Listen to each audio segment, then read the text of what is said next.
হঠাৎ আগুনে পুড়ে ছাই হলো দুটি বাড়ি। ঘটনায় চাঞ্চল্য এলাকা জুড়ে। ঘটনাটি ঘটেছে ময়নাগুড়ি ব্লকের সুস্থিরহাট সংলগ্ন প্রধানপাড়া এলাকার ঘটনা। জানা গেছে, বাড়ির লোকজন খাওয়া দাওয়ার পর ঘুমিয়ে পড়ে। হঠাৎ দেখতে পায় দাউ দাউ করে জ্বলছে ঘরে আগুন। এরপর চিৎকার চেঁচামেচি করে ঘর থেকে বের হয়ে চিৎকার শুনে স্থানীয় মানুষজন ছুটে আসে। দেখতে পায় এই অগ্নিকাণ্ডের ঘটনা। আগুন নেভানোর জন্য হাত লাগান তারা। ঘটনাস্থল থেকে খবর দেওয়া হয় ময়নাগুড়ি দমকল কেন্দ্রে। ঘটনাস্থলে পৌঁছায় দমকলের একটি ইঞ্জিন, এসে আগুন নিয়ন্ত্রণে আনার চেষ্টা করে।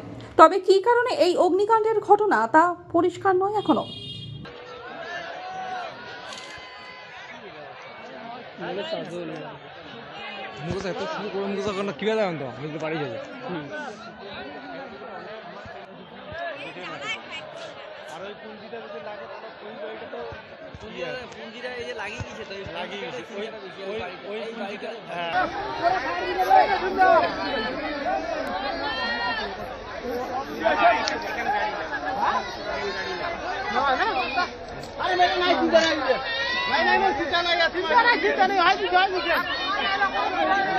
জলপাইগুড়ি থেকে কনক অধিকারী রিপোর্ট, আনন্দ বার্তা।